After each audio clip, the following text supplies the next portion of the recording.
Hello students, welcome to true aspirants. आज हम लोग यहाँ करंट अफेयर्स में एक टॉपिक डिस्कस करेंगे, फ्यूजियान। ठीक है, तो फ्यूजियान जो है वो चीन का एक हाईटेक एयरक्राफ्ट है और उसके बारे में हम लोग डिस्कस करेंगे। तो सबसे पहले हम लोग यहाँ पर थोड़ा सा और बातें डिस्कस करें। ये अभिषेक श्रीवास्तव सर हैं, senior academic advisor Unacademy, ex director UPSC civil services exam Unacademy. 7 years plus का इनको टीचिंग एक्सपीरियंस है और हिस्ट्री, कल्चर, आंसर राइटिंग और स्ट्रेटजी के मास्टर हैं। ठीक है, ट्रू एस्पिरेंट्स का जो टेलीग्राम चैनल है उसका ये लिंक है और ये व्हाट्सएप नंबर है और मैं चाहूँगा कि इसमें आप सभी लोग जुड़ें और इसका बेनिफिट लें। तो आज का टॉपिक हम लोग स्टार्ट करते हैं। आज का जो टॉपिक है वो है China's new high tech aircraft carrier Fujian. So why in discussion. तो ये चर्चा में क्यों है? Recently China unveiled its first new generation indigenous aircraft carrier type 003 Fujian, या हाल ही में चीन ने अपने पहले नई पीढ़ी के स्वदेशी विमान वाहक पोत टाइप 003 फ्यूजियान का अनावरण किया। तो अब यहाँ पर देखना है कि आफ्टर अमेरिका या अमेरिका के बाद चाइना के पास सबसे ज़्यादा एयरक्राफ्ट कैरियर्स हैं। ठीक है, या सबसे ज़्यादा विमान वाहक पोत हैं। तो अब यहाँ पर थोड़ा सा हम लोग फ्यूजियान के बारे में डिस्कस करें। फ्यूजियान का जो नाम है वो बेसिकली चाइना का जो ईस्ट कोस्ट एरिया है या पूर्वी तटीय प्रांत जो है उसका नाम है, और ये जो एरिया है ये ताइवान के पास में है। तो ये ताइवान के पास में है। फ्यूजियान वर्तमान में चीन के द्वारा संचालित 2 अन्य वाहकों में शामिल है, जिसमें पहला है टाइप 001। सो टाइप 001 को यहाँ पर क्या कहा जाता है? शेडोंग। ठीक है, इसे 2019 में कमीशन दिया गया था या 2019 में इसका कमीशन किया गया। और दूसरा टाइप है जिसको हम टाइप 002 कहते हैं, इसका नाम है लियाओनिंग। सो लियाओनिंग जो है इसका जो है वर्ष 1998 में। ठीक है, ये टाइप 002 लियाओनिंग वर्ष 1998 में यूक्रेन से ये सेकंड हैंड खरीदा गया था। और टाइप 003 जो है ये अपने पूर्ववर्ती शेडोंग और लियाओनिंग की तुलना में टेक्निकली काफ़ी एडवांस्ड है। तो हम ये कह सकते हैं कि ये जो एयरक्राफ्ट कैरियर है वो टेक्निकली काफ़ी एडवांस्ड है। तो अब यहाँ पर इसकी कुछ फीचर्स या उसकी विशेषताओं को हम देखें। इसका टोटल वेट या इसका जो कुल भार है वो अप्रॉक्सीमेट 80,000 टन है, जो मौजूदा चीनी वाहकों की तुलना में काफ़ी ज़्यादा है और equal to American aircraft carriers, या हम इसको ये कह सकते हैं कि जो अमेरिका के नौसेना के विमान वाहक पोत हैं उसके बराबर है। फ्यूजियान को यहाँ पर जो लेटेस्ट लॉन्च टेक्निक है जिसको ईमल्स कहा जाता है। ईमल्स का फुल फॉर्म क्या है? Electromagnetic aircraft launch system. ठीक है, सो ईमल्स जो है ये इलेक्ट्रोमैग्नेटिक एयरक्राफ्ट लॉन्च सिस्टम है। इससे जो है बनाया गया है और इसे पहले अमेरिका के द्वारा विकसित किया गया था। तो पहले अमेरिका के द्वारा इसे डेवलप किया गया। अब यहाँ पर अगली बात आती है कि इसमें टेक ऑफ और लैंडिंग के लिए एक फ्लैट टॉप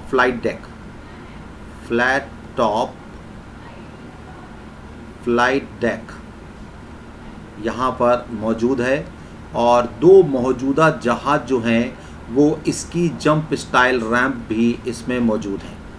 तो इसकी जंप स्टाइल रैंप भी यहाँ पर मौजूद है।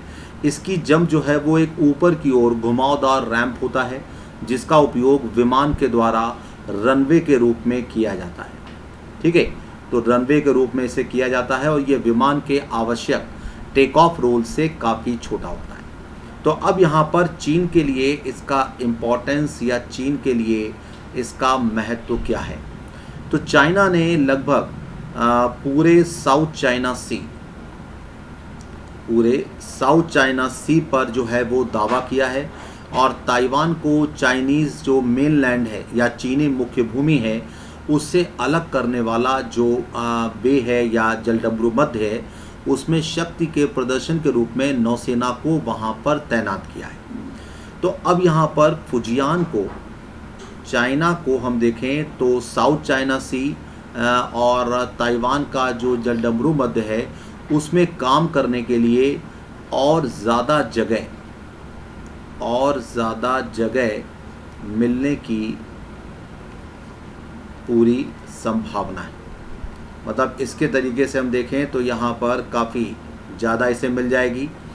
हिंद महासागर में या इंडियन ओशन में हम देखें तो भारतीय नौसेना की एक बहुत बड़ी उपस्थिति है, लेकिन फुजियान की जो क्षमताएं हैं वो चीन को भारत के क्षेत्र में जाने का रास्ता प्रदान कर रही है, और हम ये कह सकते हैं कि चाइना का इंडियन ओशन में जो है वो हम कह सकते हैं एंट्रेंस या जो प्रवेश का एक मार्ग यहाँ से हम खुलता हुआ देख रहे हैं। चाइना ने इससे पहले हम देखें तो श्रीलंका में एक हम्बन टोटा एक डॉकयार्ड है, उसको कर्ज के एवज में लीज के तौर पर एक्वायर कर लिया है। और चाइना जो है वो अरब सागर में देखें तो पाकिस्तान का जो ग्वादर डॉकयार्ड है उसका भी मॉडर्नाइजेशन या आधुनिकीकरण कर रहा है। और रणनीतिक रूप से महत्वपूर्ण हॉर्न ऑफ अफ्रीका, तो हॉर्न ऑफ अफ्रीका में एक कंट्री है जिसका नाम है जिबूती। तो जिबूती में भी चाइना अपना नेवल बेस या नौसैनिक अड्डा का विस्तार कर रहा है। अब यहाँ पर चीन अपनी सैन्य शक्ति का विस्तार कर रहा है, लेकिन चाइना से काफ़ी आगे यूएस है। और एट प्रेजेंट हम देखें तो अमेरिका के पास जो है वो 11 परमाणु संचालित या एटॉमिक वेपन्स वाले जो जहाज़ हैं उनके साथ वो दुनिया में सबसे ऊपर है। अमेरिका के बाद दूसरी पोजीशन आती है चाइना की, तीसरी पोजीशन आती है ब्रिटेन की, चौथी पोजीशन आती है इटली की। ठीक है, तो अमेरिका के बाद चाइना, ब्रिटेन और इटली का नंबर आता है। तो यहाँ पर अभी हम लोगों ने ईमल्स या इलेक्ट्रोमैग्नेटिक एयरक्राफ्ट लॉन्च सिस्टम की बात करी थी, तो अब हम लोग थोड़ा सा ईमल्स के बारे में देखें। तो ईमल्स बेसिकली एक प्रोजेक्टाइल सिस्टम है। ईमल्स एक प्रोजेक्टाइल सिस्टम है जो हवाई जहाज़ को अतिरिक्त दबाव या एक्स्ट्रा प्रेशर देने में ये हेल्प करता है या मदद करता है। एक बार जब प्रोजेक्टाइल या प्रक्षेपक को छोड़ दिया जाता है तो इससे जुड़ा जो विमान है वो थोड़े समय में काफ़ी बड़ी गति के साथ आगे बढ़ता है, जो इसे रनवे तक के अंत तक पहुंचने से पहले उड़ान भरने के लिए आवश्यक गति या नेसेसरी जो मूवमेंट है उसे प्राप्त करने में ये मदद कर रहा है। ठीक है, तो अब यहाँ पर अगली चीज़ आती है कि ये जो प्रक्षेपक है या प्रोजेक्टाइल है ये assisted take off but arrest recover, ठीक है, या इसी को हम शॉर्ट में कहते हैं कैटोबार। तो assisted take off but arrest recover या कैटोबार ऐसी ही एक प्रणाली है। इसमें विमान प्रक्षेपक की मदद से पूरी तरीके से डेक से यहाँ पर ये उड़ान भरता है। और प्रक्षेपक प्रणाली जो है वो 2 प्रकार की होती है ना। तो ये जो सिस्टम है ये बेसिकली 2 टाइप्स या 2 प्रकार का है, जिसमें पहला है भाप या स्टीम से चलने वाला, ठीक है, और दूसरा है इलेक्ट्रोमैग्नेटिक या विद्युत चुंबकी, ठीक है, इलेक्ट्रोमैग्नेटिक या विद्युत चुंबकी, और इसी को बेसिकली ईमल्स कहा जाता है, ठीक है। तो पहले क्या होता था कि जब प्रोजेक्टाइल को यूज़ किया जाता था तो उसमें आग के दहन के लिए वेपर प्रेशर या वाष्पदाब का जो है वो यूज़ किया जाता था, और ईमल्स जो है वो यहाँ पर रैखिक प्रेरण मोटर्स का उपयोग करता है और उत्पन्न विद्युत चुंबकीय बल या इलेक्ट्रोमैग्नेटिक फोर्स का उपयोग विमान को जाने के लिए किया जाता है, ठीक है।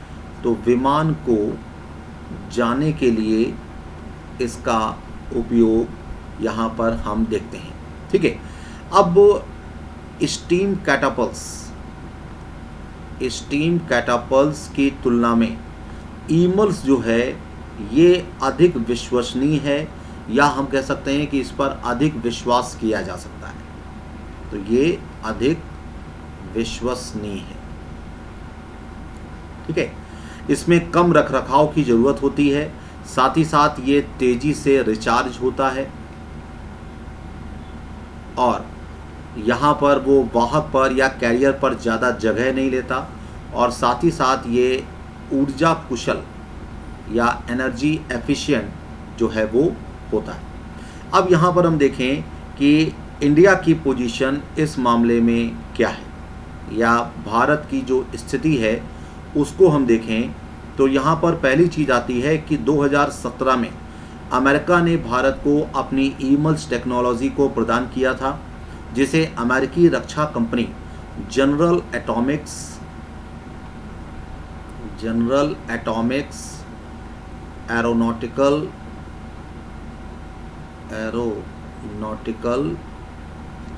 सिस्टम्स इंक इसके द्वारा विकसित किया गया, और भारत ने इस प्रणाली को स्थापित करने की संभावना का पता लगाया, लेकिन यहाँ पर थोड़ा सा लैक ऑफ बजट या बजट की कमी के कारण इस योजना को छोड़ दिया गया।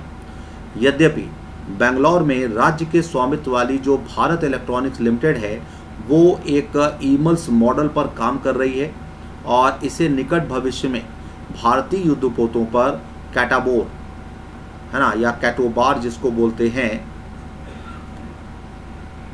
कैटोबार, इसके संचालन के लिए यहाँ पर परीक्षण किया जा सकता है, ठीक है। तो यहाँ पर ये चीज़ आ रही है कि जो भारत इलेक्ट्रॉनिक्स लिमिटेड है, भारत इलेक्ट्रॉनिक्स लिमिटेड, ये कथित तौर पर एक ईमल्स मॉडल पर काम कर रही है, जिसे निकट भविष्य में भारतीय युद्धपोतों पर या जो भी वॉरशिप्स हैं इन पर कैटोबार संचालन के लिए टेस्टिंग की जा सकती है। तो अब यहाँ पर अगली चीज़ आती है कि aircraft carrier status in India, Bharat में जो विमान वाहक स्थिति है वो क्या है। तो इसमें पहला नाम आता है INS विक्रमादित्य का। INS विक्रमादित्य जो है ये भारतीय नौसेना का सबसे बड़ा विमान वाहक पोत है, और रूसी नौसेना के जो रिटायर्ड एडमिरल गोर्शकोव या बाकू से काफ़ी परिवर्तित युद्धपोत है। INS विक्रमादित्य जो है वो एक संशोधित कीव श्रेणी का या मॉडिफाइड कीव क्लास का, संशोधित कीव श्रेणी का एक एयरक्राफ्ट कैरियर है, और इसे नवंबर 2013 में जो है वो ऑथराइज किया गया। तो ये एक कोणीय स्की जंप के साथ शॉर्ट टेक ऑफ लेकिन अरेस्ट रिकवरी या स्टोबार तंत्र पर काम करता है। तो INS विक्रमादित्य जो है वो स्टोबार सिस्टम पर काम करता है।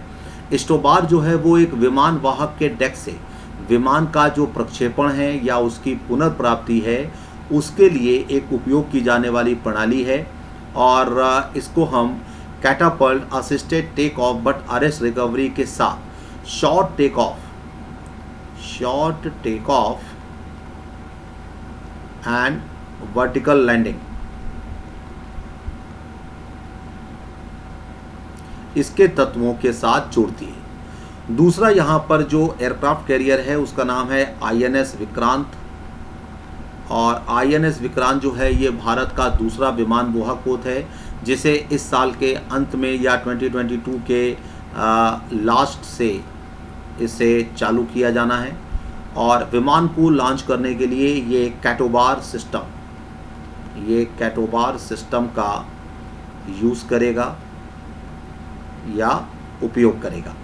तो इसके निर्माण ने भारत को उन चुनिंदा देशों के समूह में शामिल कर लिया है जिनके पास अत्याधुनिक या मॉडर्न जो विमान वाहक पोत हैं या एयरक्राफ्ट कैरियर्स हैं, विमान वाहक बनाने की क्षमता है, इसको शो करता है। ठीक है, अब यहाँ पर जो इसकी संचालन विधि है या जो इसका ऑपरेटिंग सिस्टम है, ठीक है, उसको हम देखें तो भारतीय नौसेना के अनुसार वो MiG-29 के लड़ाकू जेट कॉमोव 31 हेलीकॉप्टर है ये। इसके बाद MH-60R बहुभूमिका हेलीकॉप्टर और स्वदेशी रूप से निर्मित एडवांस्ड लाइट हेलीकॉप्टर